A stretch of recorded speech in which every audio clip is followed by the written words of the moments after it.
Hello, everyone. Good morning, good afternoon, or good evening, wherever you're joining us, and welcome to today's Connection Through Culture external information session. My name is Juliana Pepel. I would describe myself. I am a middle-aged white woman with shoulder-length brown hair and brown eyes, and I'm wearing reading glasses and a black top.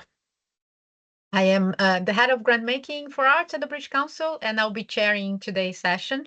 I am joined by my colleagues from the British Council grant team and also art forms, who will be hearing more about their work and how they will encourage you to apply through CTC.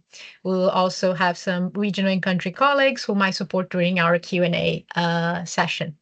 Thank you very much for joining us today. We know many of you are considering applying to Connections Through Culture, so today's session is designed to give you a clear overview of the program, the eligibility requirements, the application process, the assessment criteria, and the practical things you should prepare before submitting an application for Connections Through Culture. Connections Through Culture, or CTC, is the British Council's flagship international arts grant program. It supports cultural partnerships and collaboration between the UK and participating countries. This year, the program has expanded further, so it is especially important that applicants understand the requirements before applying. I will start by covering what you should take away from the session and a few housekeeping points, and then you hear from my colleagues who run through the presentation with you. After that, I will chair the Q&A section and bring colleagues where relevant, depending on the questions. In terms of what you should take away from today, we hope you have a clear understanding of what Connections Through Culture is, what the program supports, and whether you and your partner might be eligible to apply. We will talk through the participating countries, eligible art forms, and types of project activity. We will also explain the partnership requirements, including the need for at least one UK-based partner and one partner based in the eligible participating country. We will cover what assessors will be looking for in a strong application, the key dates and timeline, how to complete and submit your application through a Good Grants platform, and what supporting documents are required. We will also touch on accessibility provisions, including how applicants can request support to complete their application, and how access-related costs can be included in the application where relevant. So please note that this session is intended to support a written guidance, is not to replace it. So we strongly encourage all applicants to read the applicant guidance toolkit, as well as our frequently asked questions and the application questions preview form. All of these 3 documents are available on our Connections Through Culture website. You can download them and have them saved in your laptop. And these documents contain all the detailed information you need to apply for CTC. Before we begin, I will quickly just run through a few housekeeping points. Today's session will last approximately 60 to 90 minutes, depending on the number of questions received.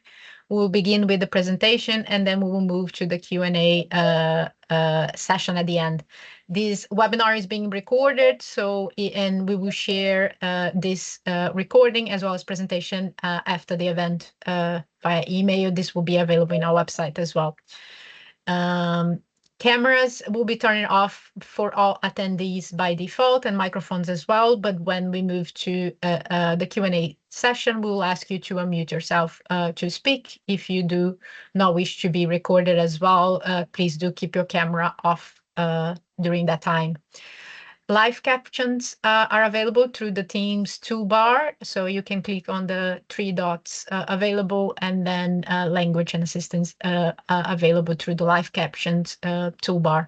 If you experience any technical issues or require any additional support during the session, please let us know on the Q&A panel. And also, please note that some functions might work differently if you're joining through a browser or rather than a Teams app as well. So during the presentation, please feel free to submit your questions at any time using the Q&A panel. It should be available on your Teams, depending on or the setting if you're joining browser or Teams app. We'll answer as many questions as possible at the end of the session and throughout the presentation as well on the Q&A panel chat.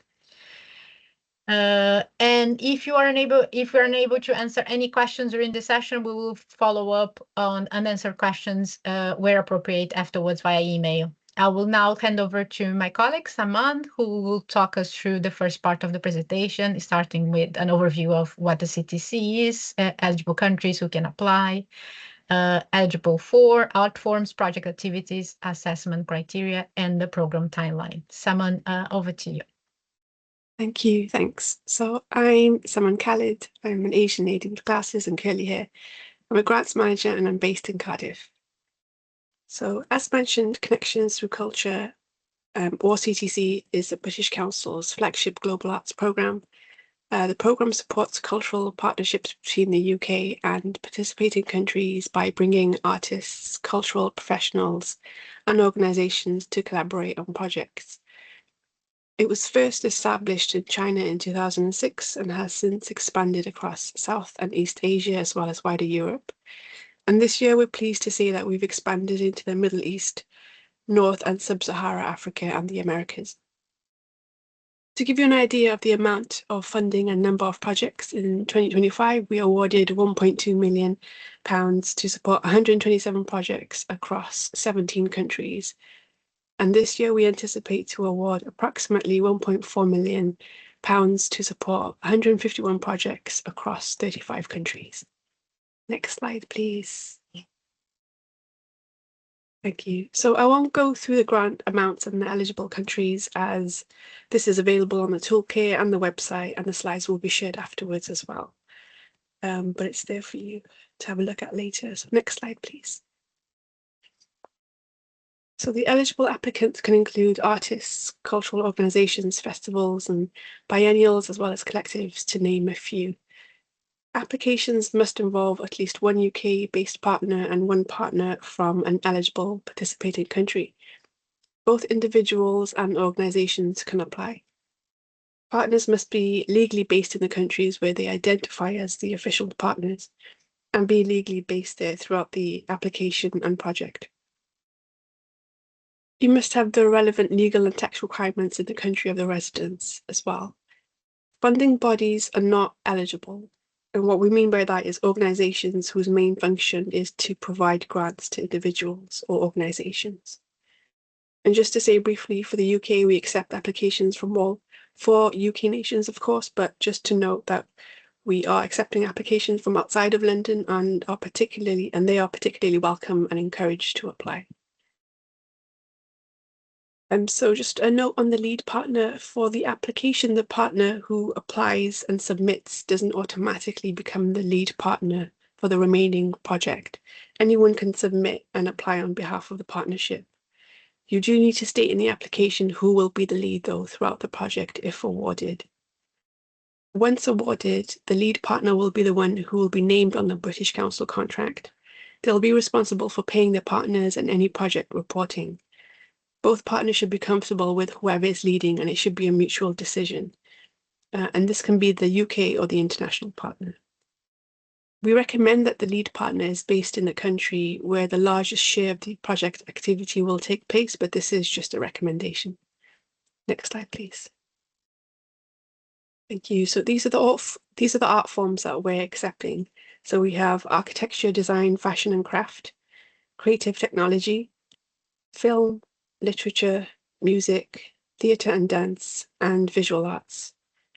We are accepting projects that have multiple art forms, but for the sake of the application, you just need to put one main art form in so we can assign the most appropriate assessor to your application. Next slide, please. So we're first and foremost interested in the collaboration between partners, so projects shouldn't be done in isolation. Some examples of what the funding can cover are things like co-creation of workshops, residencies, and research and development projects. It can also include exhibitions and presentations at festivals or biennials. Projects can address any subject or theme.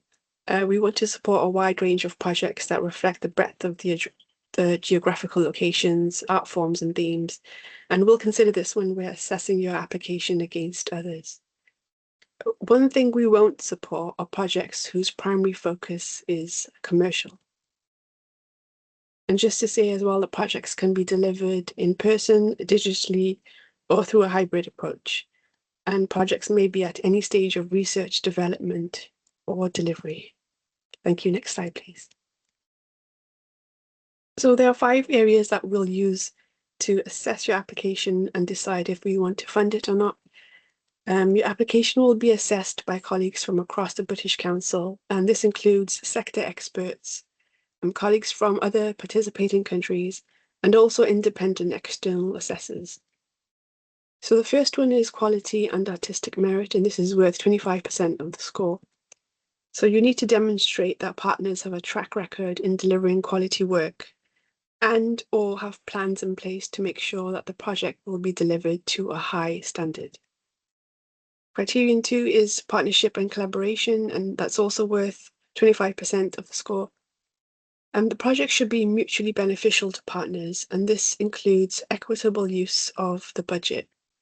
An example of not being an equal project would be having one partner as a guest speaker in activities, or taking part in some activities and not being across the entire project. The third criterion is feasibility and project management. This is also 25%.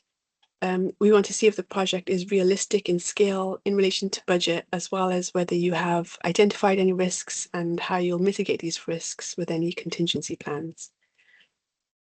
And then the next criterion is engagement and impact. This is 15% of the score. We want to know whether you've considered your audience and your peers, whether you've thought about the impact of the project in relation to the context in where it's being delivered. And then the last criterion is diversity and inclusion and environment sustainability, and that's 10% of the overall score. So we're keen to support projects that are in line with our EDI values and ways of working. And that largely means working respectfully across different cultures and projects that create opportunities and reduce barriers for everyone, particularly underrepresented groups. In terms of the environment, we want projects to be more environmentally aware and cautious.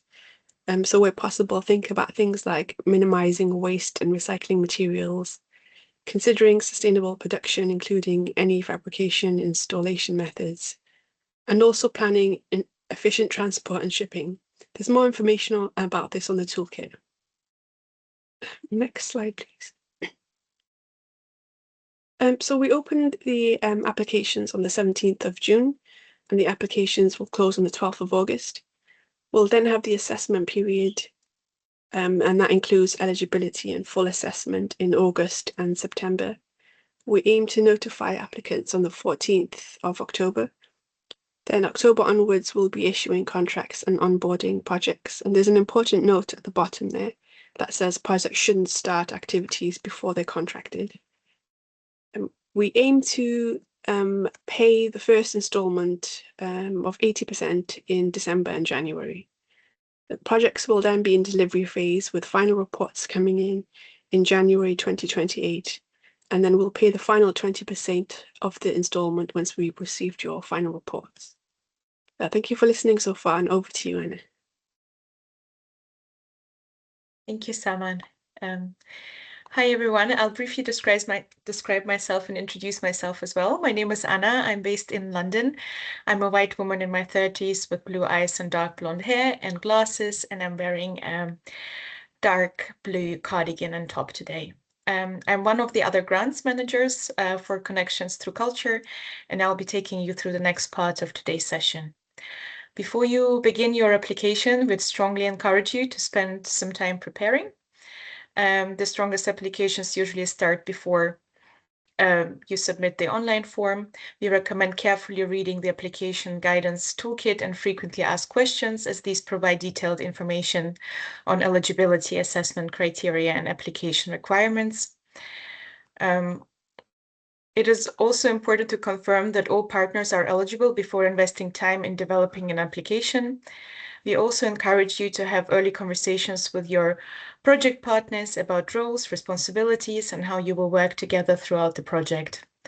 As you develop your proposal, think carefully about how it aligns with the assessment criteria and ensure that your activities, timeline, and budget are realistic and achievable.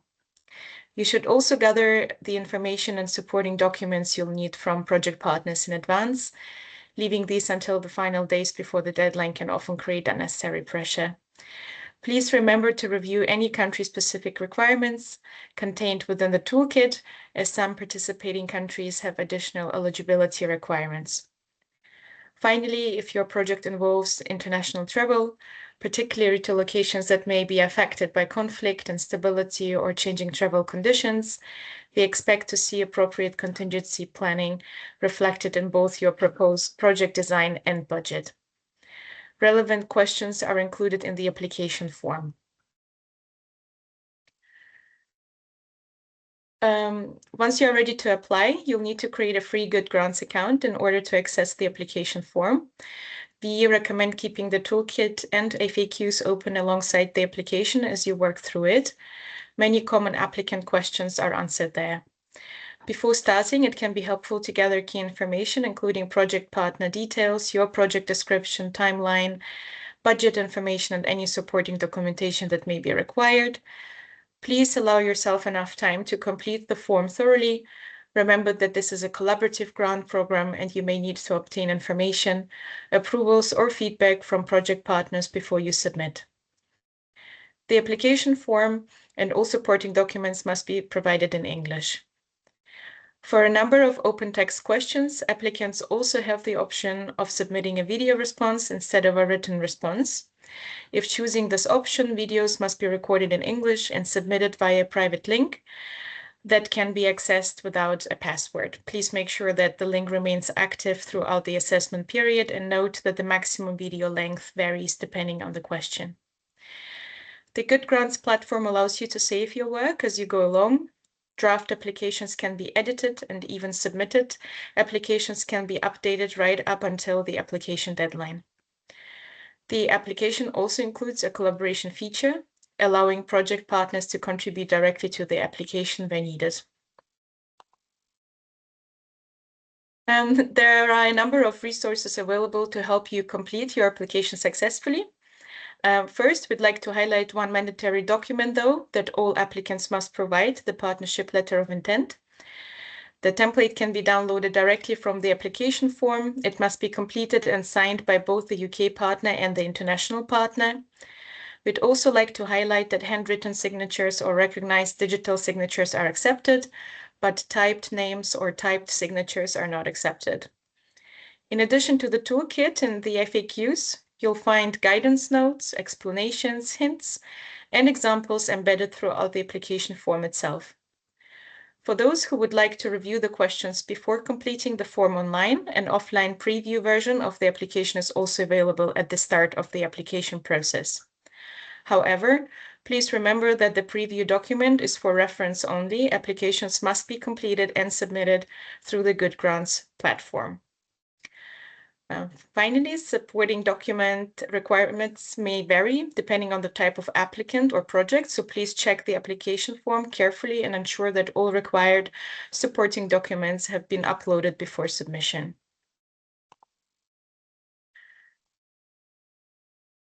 One of the questions we are most frequently asked is what successful applications have in common. First and foremost, strong applications demonstrate genuine collaboration. Assessors will want to understand why the partners are working together, what each partner brings to the project, and how all partners will benefit from their collaboration. A strong project proposal clearly explains what you want to do, why you want to do it, how it will be delivered, and why it matters. Activities, timelines, and budgets should all align and support one another. Assessors are also looking for realistic planning. Ambitious projects are welcome, but applications should demonstrate that the proposed activities can realistically be delivered within the available time frame and budget. Where audiences or participants are involved, it's important to explain who they are, how they will engage with the project, and why that engagement is meaningful. Accessibility, equality, diversity, and inclusion should be considered from the outset rather than added at the end of the planning process. And finally, strong applications provide enough detail for assessors to understand the proposal fully.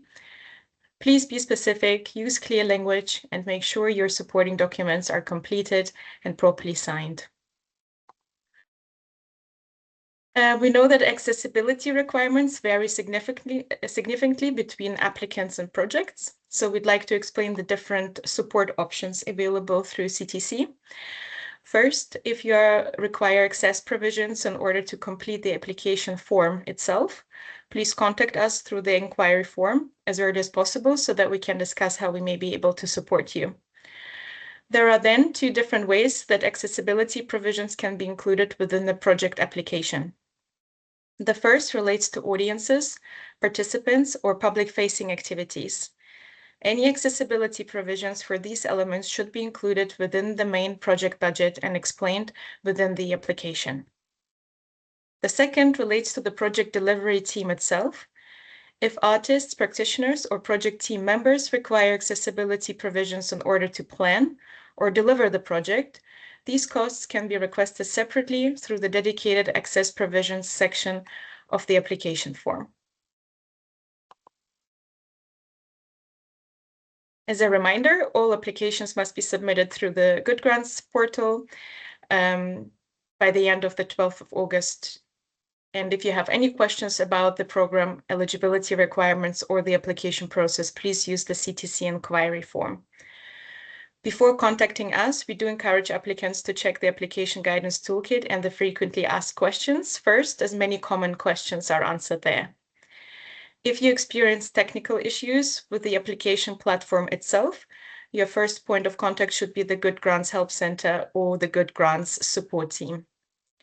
Before submitting your application, we'd also encourage you to carry out a final review, make sure that all required information has been provided, all supporting documents have been uploaded, and any relevant country-specific requirements have been met.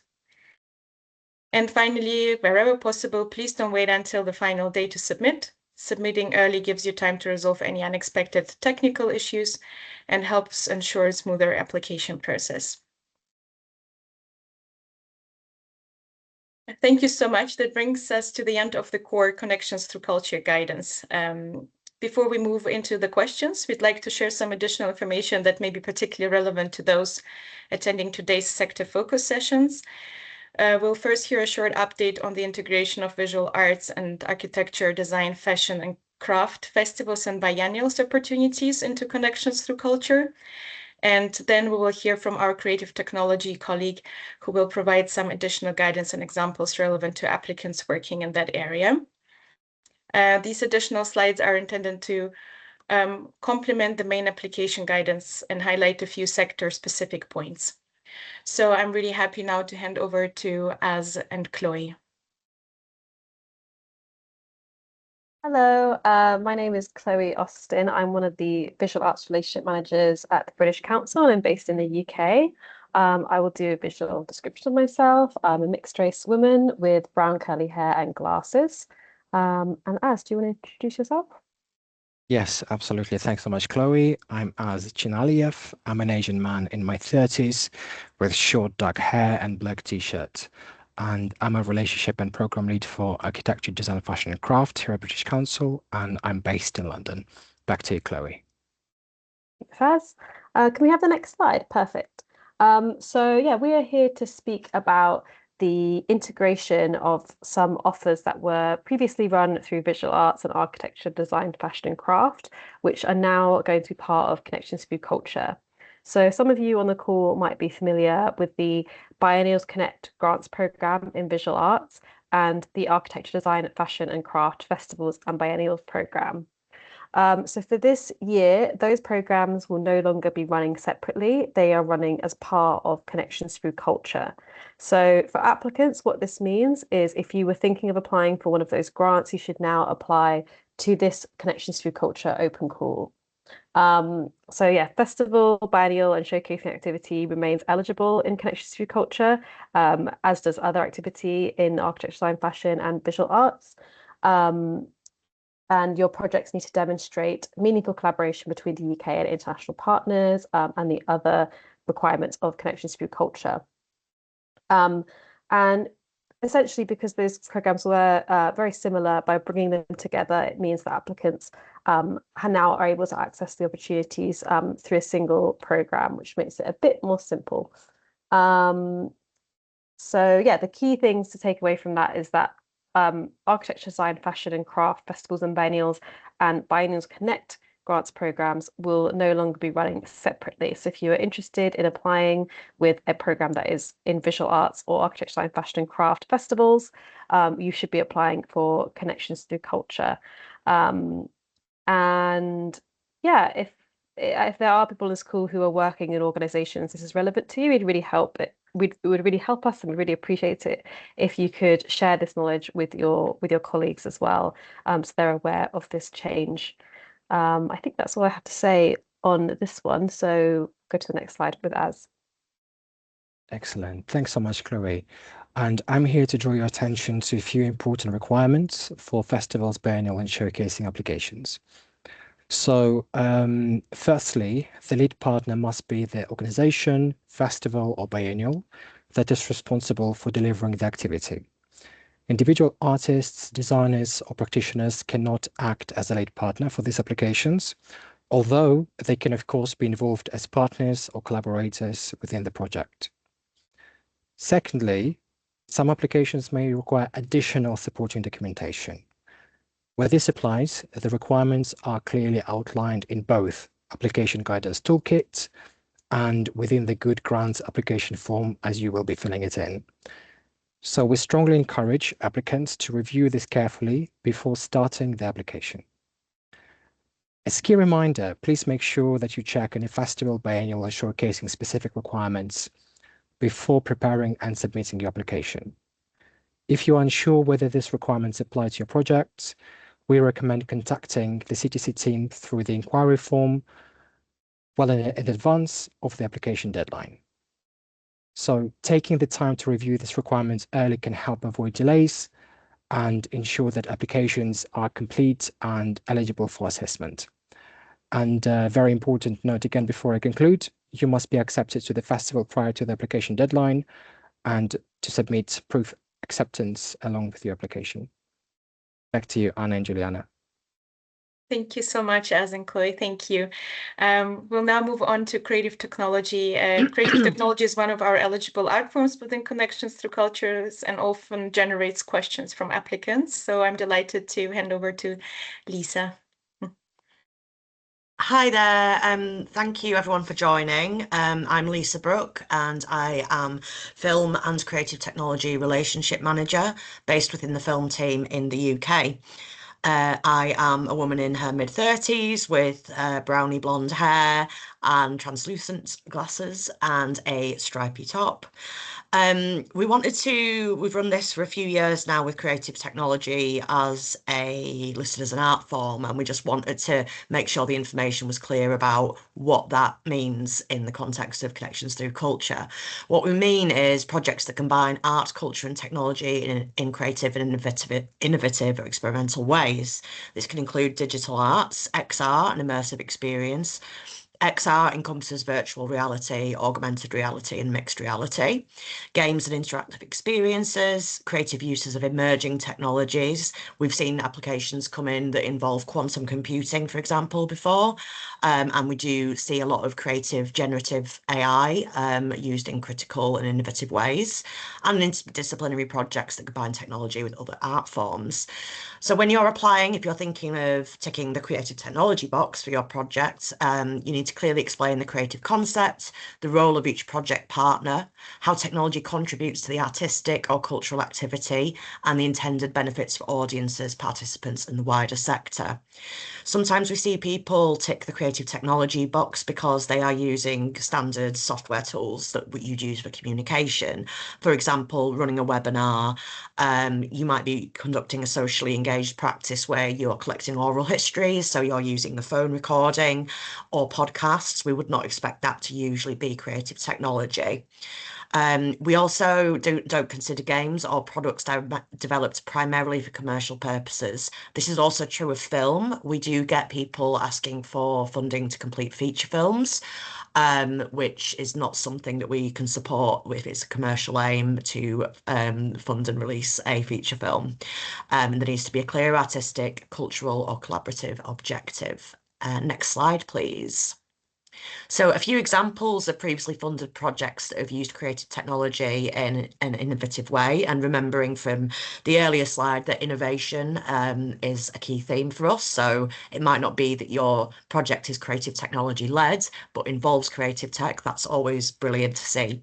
So some examples of previously funded projects, a UK and Bangladesh collaboration, where workshops were running using 3D scanning, virtual reality and animation to bring oral histories to life through workshops and artist exchange.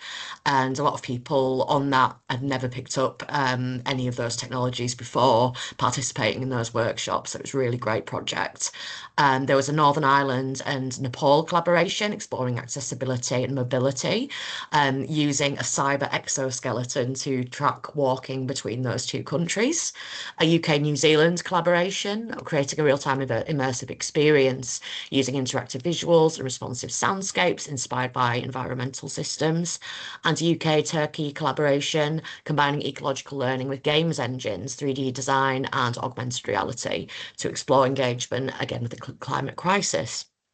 So it's really important to remember, as I said, creative technology. Of course, we'd love to see you using technology in any art form. It really helps us as assessors to be able to allocate the person with the expertise, because there's so many different technologies you can work with. It might not be that someone in the theatre team has those skills, and we might need to reallocate who's assessing your application, who has an understanding of that technology in particular. If your project spans multiple disciplines, select the one that you think best reflects the project's primary focus and indeed your history as an organisation. If you're unsure whether creative technology is the most appropriate art form, you can contact the CTC team via the inquiry form. And I would recommend some further reading to see examples of what we mean by creative technology. Our reports, which is, it's not a report actually, it's a collection of essays from 40 different contributors around the world called Why Technology Needs Artists. So that might give you a bit of inspiration for the kind of projects that we are looking for and what we mean when we talk about creative technology. Okay, thank you very much. Thank you so much, Lisa. Thank you. That brings the presentation to an end, so I'm handing over to you, Juliana, for the Q&A. Thank you so much, Anna, as Chloe and Lisa, for all your presentation and contributions. We will move now to the Q&A session. Thank you for everyone who already submit questions through the Q&A panel. Please continue to posting your questions through the panel if you wish so as well. Our colleagues will be reviewing and responding there as well. As I already can see someone replying to some of the questions that came through there. Just a reminder that, again, we might not be able to answer any very specific project eligibility questions in full during the webinar. So if you have any particular questions regarding the detail of your project, we encourage you to use our official CTC inquiry form after the session. The team will aim to respond you to the appropriate channel. I will now invite, if anyone has any further questions, if they can use the raise hand button, we will call you out and ask you to raise your question. Unless there's anything unanswered on the Q&A bit. And let me just double check. Oh, I can see a hand up from first. I have Gina. Can you unmute yourself? Yes. Hello, can you see me? Yes, I can hear you. Yes, I can. Okay. Thank you so much for the presentation. I just posted a very specific question related to my setup, but I guess if it's a specific question, I better ask the team directly. I had another question about like whether you provide a network or existing databases of potential partners for specific fields, because currently I am in discussion with multiple potential UK partners, but I don't have a partnership landed yet. But I am still in the seeking phase for a partnership. So I do wonder whether you have suggestions or an existing network or a database that we can tap into and contact. Yes, we cannot point directly to individual organizations because in terms of ensuring, because it's an open call to ensure fairness and transparency, if it is very specific topics, areas of work or our specific art form list of directories, we can provide that. You can submit that request via the official CTC inquiry form, but I think also my colleague Saman Arana can put it on the chat, our official British Council as well, website where you can find some directory as well recommendations for you. But if it is something particular in terms of thematic art form specific, you can always write to us via the CTC official inquiry form and we'll be able to support through that. Okay, so it's best to directly address all specific questions to the CTC form. Yeah, if you have any other specific questions around your project, you can use this forum. But as I said, might not be able to answer straight away here. Okay. Okay, and just one last thing, I was wondering if the project has like an interdisciplinary research origin, but it could also end up in an artistic immersive format. I just don't know if the 10K would be like enough to develop both, but would one component being developed be considered a successful proposal? You broke a bit. I will try to see if I understood you correctly. So you are saying your project has two components. You're not sure if the grant amount available for the eligible country your partner is enough. So it is okay if you want to focus on one part of the project development to claim for that grant. Is that your question? Yes. Yes, that's totally possible. Yes. Okay, thank you. No worries. Thank you. Any further hands up? Or anything on the chat I cannot see? Oh, I can see Tina. Hello there. Yes, I was meant to be on the call a couple of days ago, but unfortunately didn't get a link. So I'm wondering if there was any specific art form information for theatre and dance, rather than creative technology and stuff. Was there anything additional that would be that had been shared that I should be aware of? No, so theater and dance was not an art form specific that we ended up doing an informative session on it. Okay.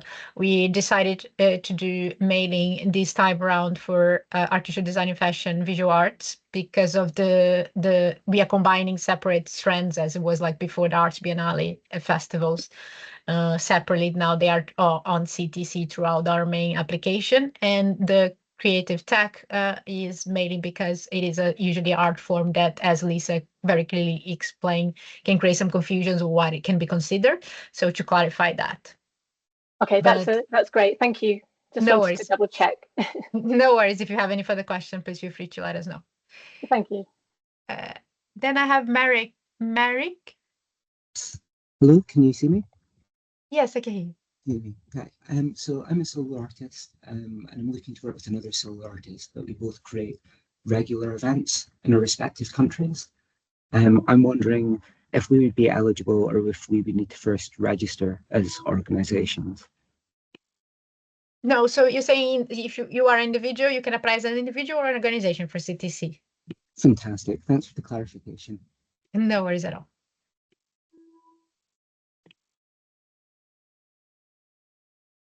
Then I have, sorry.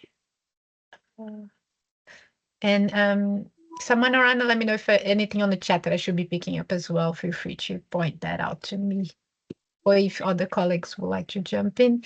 I have, sorry if I'm not saying correctly, but hands up is Chandung Mazuki.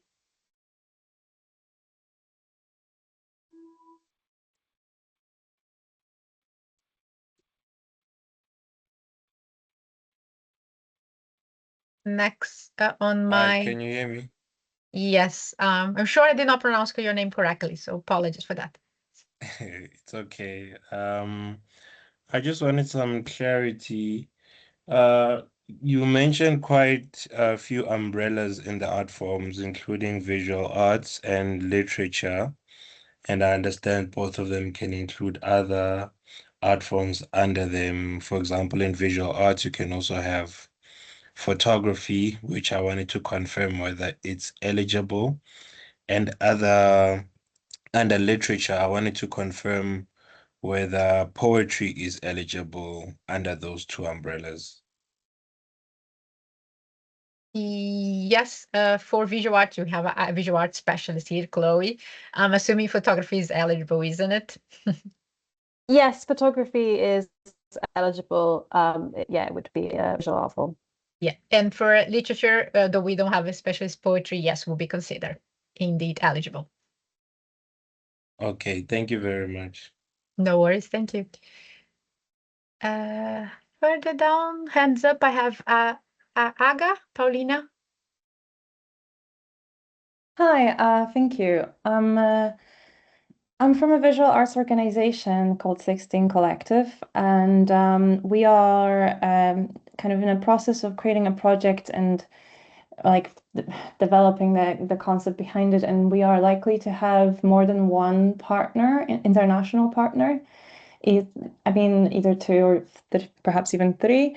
And we noticed that online you say that there's a possibility of more than one partners, but there are also different budget brackets attached to each country.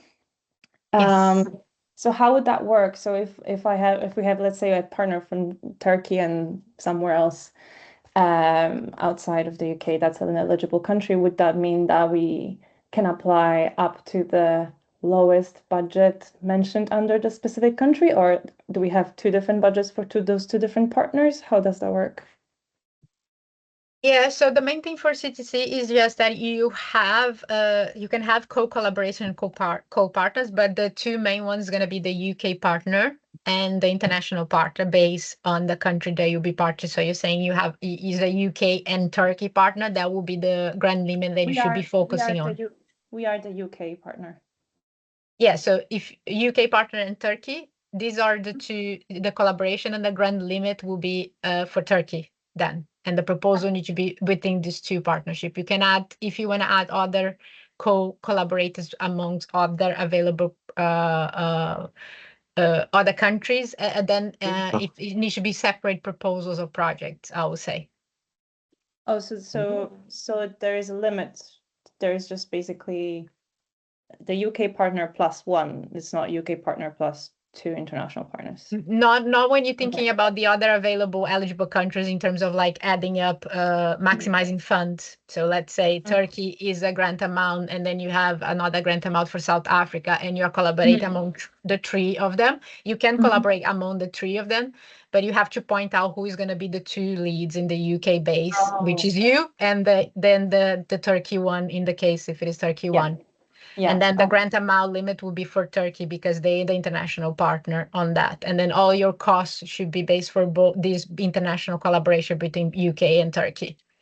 Okay. But you are allowed to add co-collaborators from other countries, other locations that are eligible for CTC, and so on. Okay, thank you. That clarifies it. No worries. Chloe, I saw you had your hands up. Do you want to add anything else? No, I think that was, yeah, exactly what you're saying, really. I guess, yeah, you have to figure out what's your main international partner, and it would be the budget would be based off of that.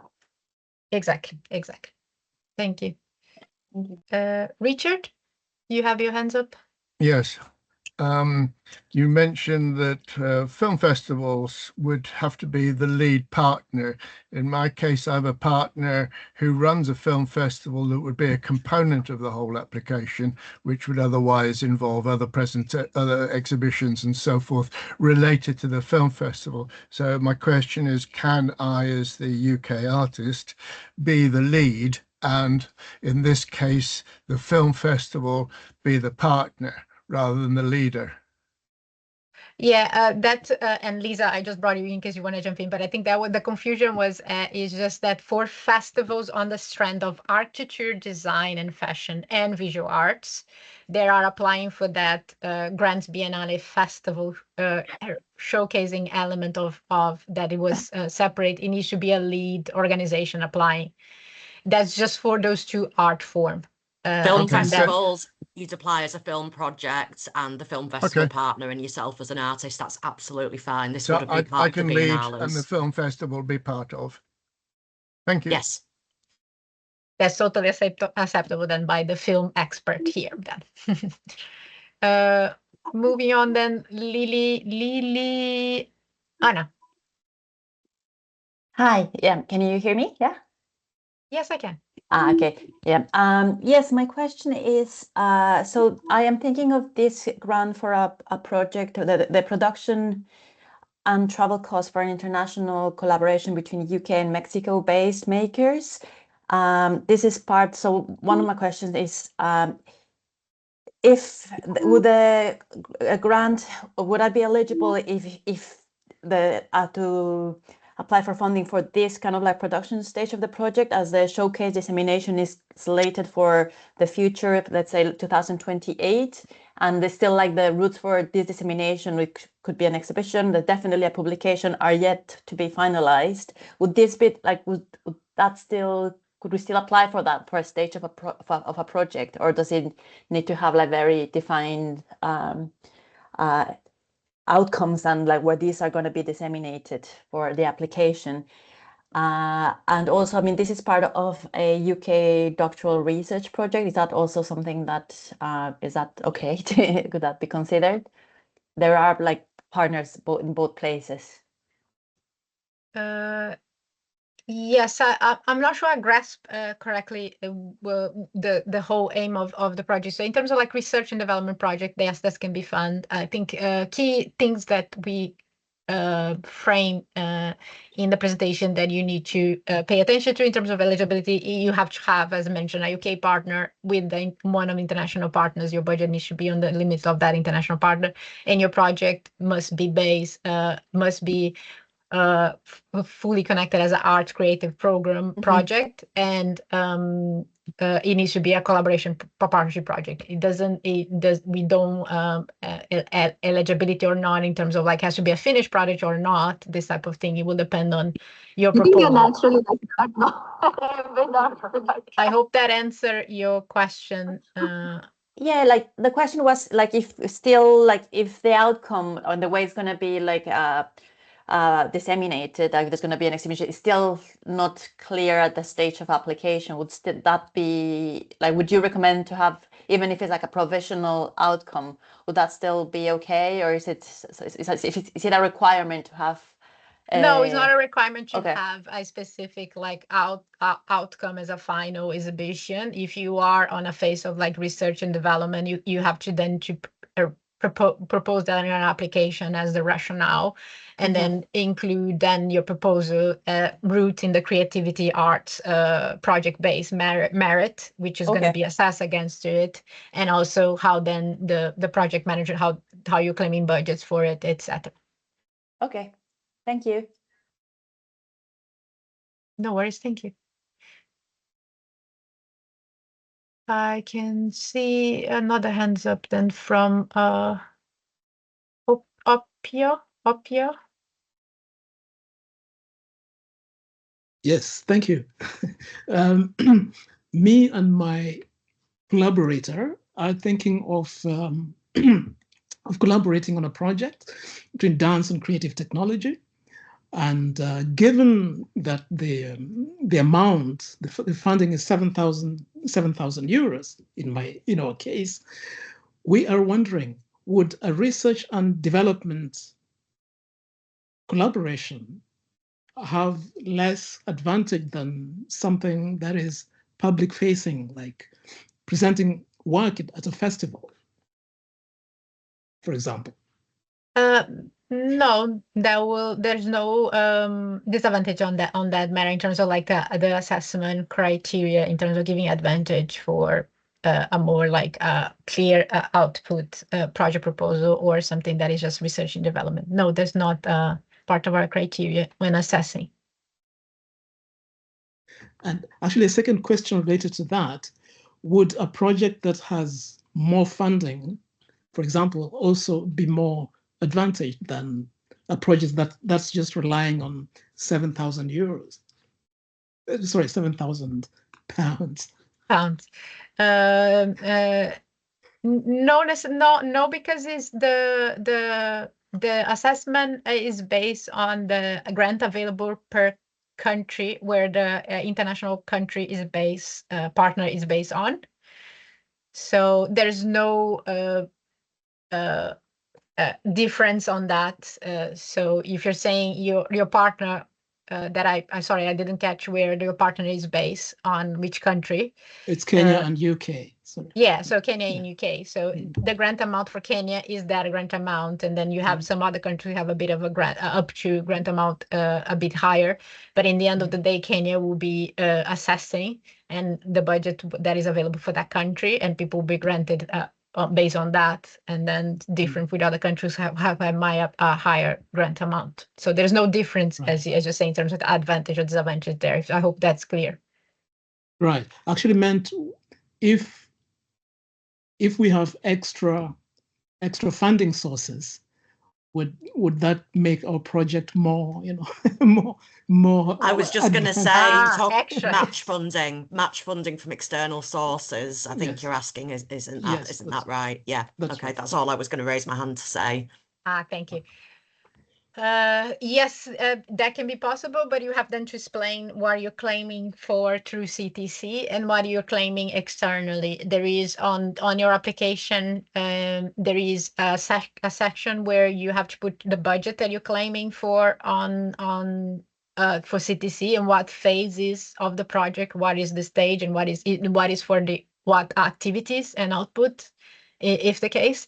And then what other incomes you are considering or secured already, and that is a different breakdown on the application that you include that, and that includes income from other co-funders or partners or that you're collaborating with, that will give you other funds or even in-kind support. Sometimes you can partner with a venue who will give you free access to a space or something like that. That should be included in your proposal as well. Okay. Thank you. Thank you. Hope that clarifies. Sorry, I did not understand your previous question. Chloe. Hi. Yeah, I just wanted to add, I just want to make sure we answer the question. So was the question about would additional funding sources be an advantage? I think Salman has answered this already in writing, but I just wanted to reiterate that it's not necessarily that you'd be advantaged if you had secured match funding, because it really depends on your project. So, way that the projects will be assessed will be based on their feasibility and how realistic it is that they will be able to be realized within the scale and the budget. And obviously we have set aside, the different budgets allowed. So we're expecting projects that will be able to be achieved within those budgets. If you have a more ambitious project and you have match funding, then probably be able to say that would be a positive to that. But it doesn't necessarily mean that projects with additional funding sources would be advantaged if the project could be delivered very well within the funding that is available through CTC. Right, I get it. Thank you. Yeah, that was my my question actually as well. Thanks. Thank you. You're welcome. Omar? Hello. Yes, thank you for the information. I work for a production company focused on art and technology in Lima, Peru, called Brazo Mecánico. And we are in talks with various potential partners, artist studio in the UK, that will be part of this exhibition that is programmed for the next year The goal will be to invite artists from the UK to participate in the final development of the artwork as well as educational activities. My question is if it's possible to apply for an exhibition focused on art and technology and science, but with commercial purposes.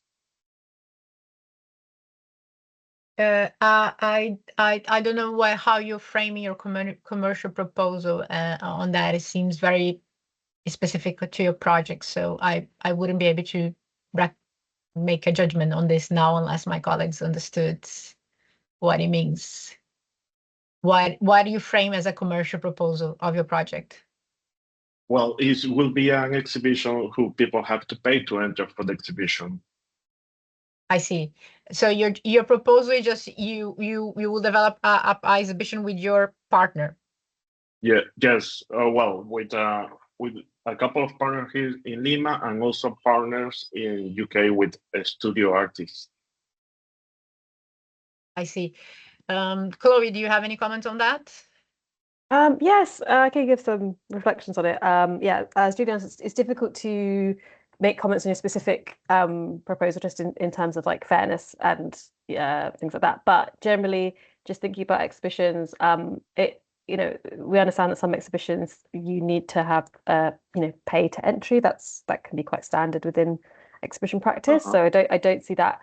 If it's an exhibition that its aim is not to be making money, it's not a commercial, you're not charging a lot to kind of make money out of doing it, but you're charging to cover some costs, and that's kind of part of a standard practice as a public museum or public gallery, then I wouldn't see that being an issue. I think probably if it was that the works are all for sale and the aim is to kind of it's a very commercial exhibition, then that would maybe be a bit different.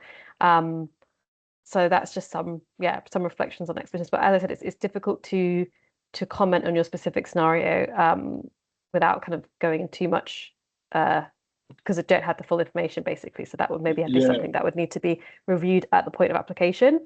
But I just encourage you to read the toolkit and specifically the bits around commercial, kind of the focus being around the collaboration and the artistic practice and not that it's an entirely commercial project, and then you'd need to make a value judgment on where your project fits within that. Okay, perfect. Thanks. Welcome. Thank you, Chloe. Aga? Paulina? Hi, thank you. Sorry if this is going to be a repetition. I got a little bit confused by one of the previous questions because I thought I read in the toolkit that CTC would like to be the sole funder or maybe the main funder, and I understood that to mean that the project shouldn't actually have other main funders within the budget. So could you just maybe like spell it out a bit for me so that I'm not making some mistakes based on that? Yeah, no worries. Let's see how more clearly as possible I can put that there, and feel free to let me know if not. What we cannot is fund is if you're putting a proposal of a project that is, for example, a bigger project, and then you have other areas of a project that you want to develop. So we cannot you cannot double fund and ask for funds from for the same lines for the same project proposal activities under CTC from already other funders or other activities that incur in your project or this type of thing. So the activities cost of your project proposal that you're putting forward for us has to be solely funded by the CTC, what you're claiming through CTC. You might have other stage of your project that might require other funds the CTC will not be able to cover because of the grants limits or because it might be in a different stage of development of your project, and that can be claimed through another source of funds. You can do that as long as you explain that on your project breakdown of costs, but that lines of activities that you're claiming through CTC for your budget is just cannot be costs that you already incur in the past with your depending on your each stage of your project, and it's just lines that you put forward to be funded by this grant. Not through other. I hope that makes sense. That makes sense. I think I got tripped on some sort of, yeah, anyway, it doesn't matter. But so just a hypothetical scenario. So let's say CTC forms like 50% of the funding and something else for another 50, but they're not funding the same exact things. They're just funding like the big scope of the project, because I imagine we might need additional funding. So that would still be allowed as long as they do not double fund. Am I correct? Exactly. Yeah, we cannot double fund, and the lines that you're climbing, Yeah. it is on that. And then, of course, that is just one aspect. As long as the other stage of your project meets the overall eligibility criteria of CTC, which we already mentioned here a few times in terms of like, collaboration, partner, creative merit, this type of thing. Well, thank you so much. Thank you. No worries. Thank you. Victor? Yes, thank you. Thank you for the presentation. The question is mostly a follow-up of the previous question. So my question is that if the application fails, does it mean I cannot have a backup option to do the same activities? So I cannot have funds secured somewhere which are, for example, privately funded, or I don't know, we take a loan in the bank out of it, so for the backup option. So for example, we're asking an artist to come to our collaboration. The application fails and this is the end of it. We cannot bring the artist because we didn't have the backup option for that funding. You're putting that application through CTC. Sorry, I don't understand. Yes, I'm putting an application through CTC, hypothetical, to bring an artist to Serbia. The application is, well, fails. That means, that means we cannot bring the artist because we didn't have the backup option for the same activity. Because we cannot apply for something that might be potentially funded in other way. Yes, so that will fit in our how you make a strong application and the feasibility and the project management of a proposal as well. So a very realistic project proposal that we score higher on the assessment criteria around beyond quality, artistic, creative merit, and partnership collaboration is feasibility and project management. So a strong project proposal will score higher in the view of the assessors if you already have mitigations in place and plans B to cover in case you already know a risk of your plan A not working out. So that will entirely rely on you in having that mitigations in place when you're thinking your proposal and then when you're putting your proposal submission through CTC. So we can apply stating we have a backup option for funding the same activity. So it's not for funding the same activity. It's, for example, you are aiming to deliver your activity in person. If that doesn't happen, how are you going to deliver that activity instead? It's going to be online. How are you going to adapt to that? You have to include that on your proposal. No, my question is different. Can we have a backup financial option of bringing the same artist to the same event if the application fails? I'm talking about double funding. So option A, we're funded through CTC, but if that option fails, we have a backup option that is more expensive for us to fund, but we still need to bring that artist. Anna, do you want to jump in? Yeah, I just wanted to, so thank you so much for your question. From our perspective, if you weren't successful with CTC, then obviously you can for yourself make backup options. But when you receive CTC and you submit the application, then we are considering that the line items that you are including for CTC, you are intending to use for your project, and that you are not already have secured funding for exactly the same type of activity from somewhere else. of course, if you need to have backup plans in case you are not successful with CTC, this is not, it's like from your project management perspective, how you want to deal with the risk, not being successful with CTC.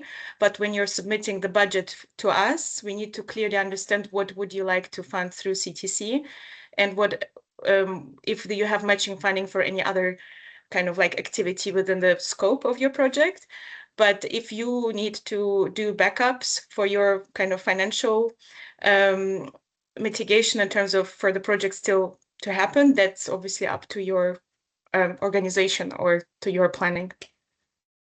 Okay, Hopefully understood. that makes sense. Thank you. Yes, it does. Thank you so much. Sorry for... Oh, no, not at all. It's a very legitimate question. For us, it's just important that you don't have already funding secured for the same type of activity that you're applying for through CTC, because that's obviously double funding. But if you need to explore other options to have the funding secured in case you're unsuccessful, that's of course up to your, Okay, and the question is whether we should put that we have an option, or just the workaround if we're unsuccessful in the bid. So that's something that you have to decide with your partner as how how you work that out, and how you disclaim that in your application. Just to be clear as well, in case you are successful in both of your double funding, we do a due diligence check. So that will probably make you then, if it is for a same activity line that you double fund and then you'll be successful on both fundings, you probably wouldn't be successful then for CTC for getting the fund, because we will do the due diligence checks, and then we will be able to verify. No problem at all. It's just for... So there is a risk I don't there. intend to double fund. I just intend to be safe in terms of the thing goes through. Yeah, okay, thank I you. do understand, but it's a risk that then is up to you and your partner then to discuss. We'll still need to choose which source to use, but okay, thank you so much. No worries, no worries. Thank you. Thank you, Anne. I cannot see any other further hands up than from this group, and I think the chat seems to be covered as well, unless there's anything pending that I could not see. Oh, sorry, Juliana. I think there might be some questions that you have not been able to see. Would you like me to read them out again? Some of them may have been asked. Yes, if you can. So, okay, we have a question from Gina Sabra.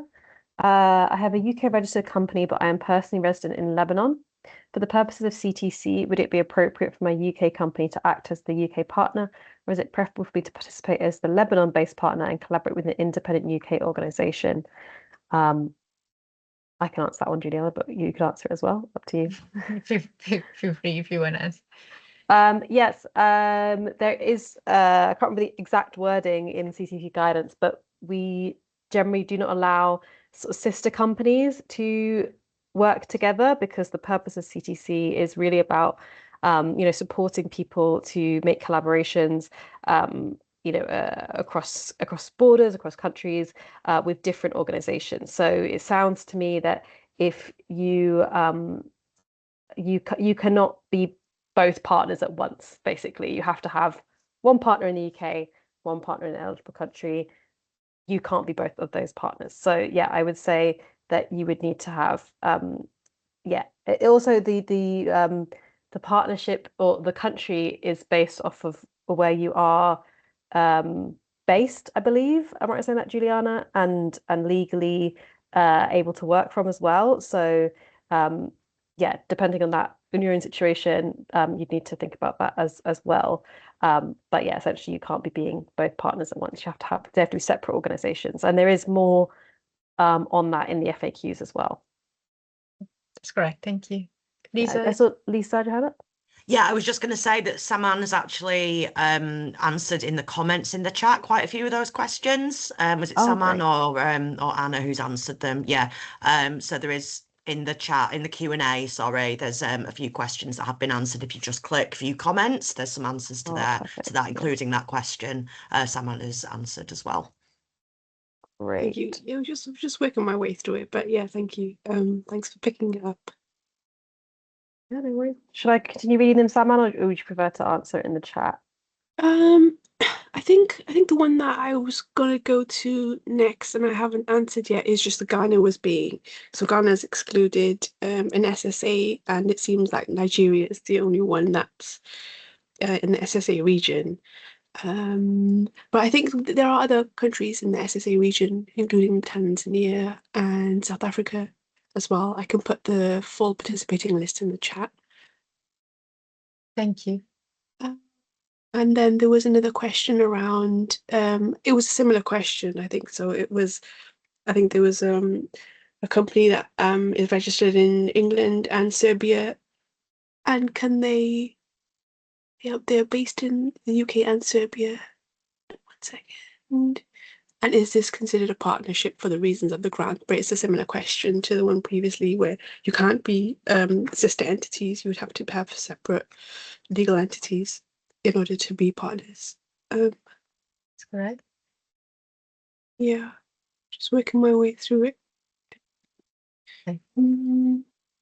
Well, it seems the majority of the questions have been answered. If anyone has any further questions, please put your hands up or put it on the chat. We'll be able to pick it up. If not, anything further at this stage from participants, attendees, and we'll move to close. I can see a hand. Farah?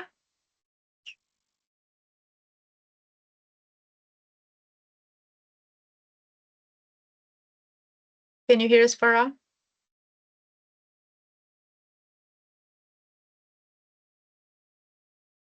Hope you can unmute yourself. Yes. Hello. Right. Yes. Hi. Thank you very much for the session. And I'm a miniature artist and want to conduct a workshop along with the exhibition in UK and with the UK-based artist. So I want to know, is this important to be within an organization, or we can have an exhibition also and can conduct a workshop along with my residency? If I understood correctly, you're asking if you need to be organization to apply. Is that your question? Yes, I just want to be clear that is this important to be contact any organization in UK and then should apply? Is this important? You have to have a UK partner to Yes, apply. You I have to, and that understand. could be an organization or an individual. Both are eligible for the UK, depending on your project proposal. Right, right. So you have to have that already outset agree, because as Per mentioned, one of the eligibility criteria is having a UK-based partner to apply to CTC, and one of our requirements is that partners have to submit a partnership letter of intent that you need as well to ask for your partner based in the UK to sign as well, add their names and sign. Right, I understand now. Okay. No worries. Hope that clarifies. Thank you. Thank No you very worries. much.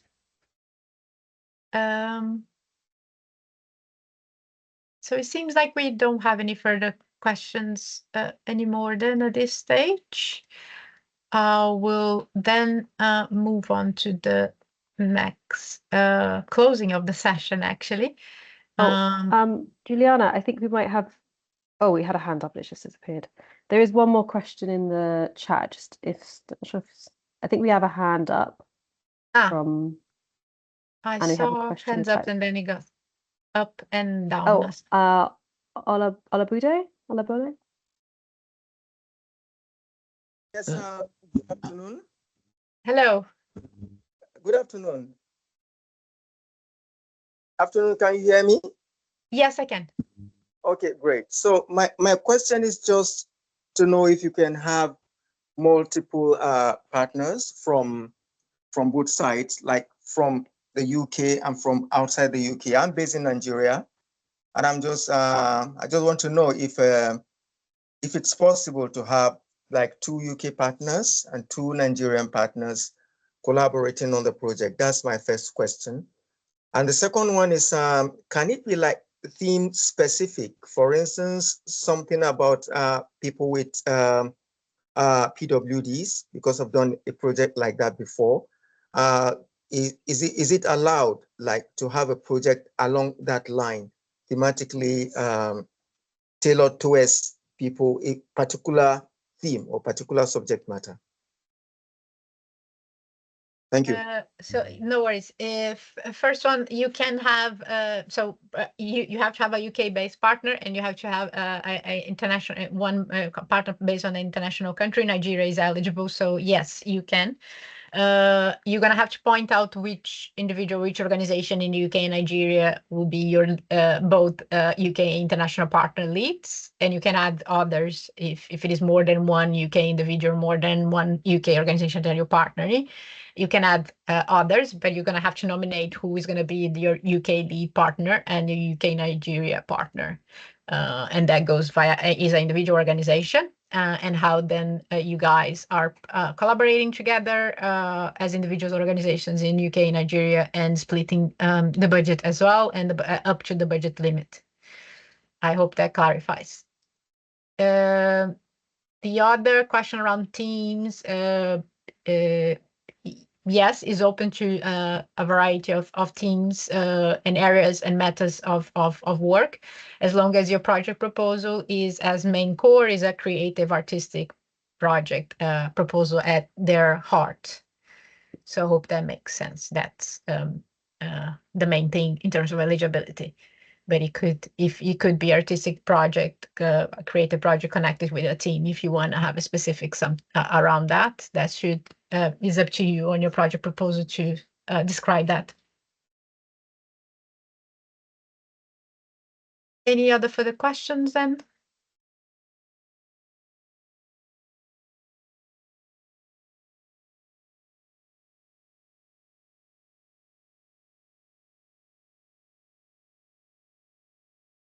Okay, so if no further questions at this stage, we shall close the session then to end.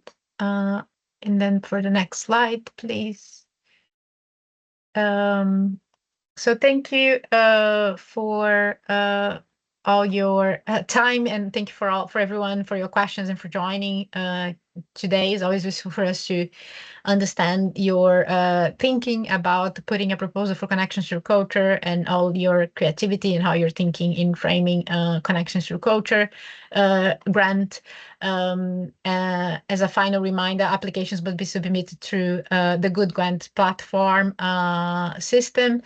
The deadline to submit via the platform is on the 12th August 2026, and the platform will close at 11:59 p.m. British Summer Time, so UK time.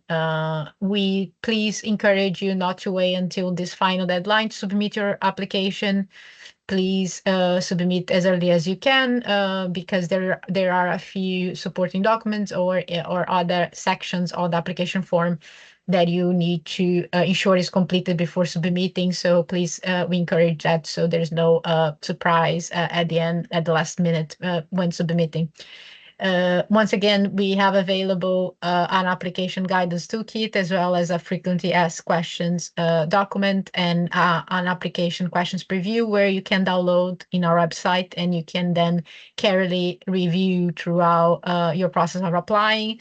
These are the key documents that explain the eligibility requirements, the assess criteria, budget guidance, and all the supporting documents that you might need to apply, as well as the application process itself. If you have any further other program or eligibility questions after today's session, please use our official CTC inquiry form, is available on our website as well. And related to the Good Grants, there is the Good Grants Help Center that will help you troubleshoot any technical with the platform itself. just to say a big thank you for my colleagues who join it and make time and to share their insights and their areas of expertise. So a big thank you then to us, Chloe and Lisa, and also to the brilliant grants manager, Saman and Anna, for all the support and collaboration throughout the session today and along all the sessions that we run in the past day. Thank you for your time and interest in the Connections Through Culture. We wish you the very best with your applications. We look forward to reading the proposals submitted through this year open call. So thank you once again and good luck to you all. Thank you.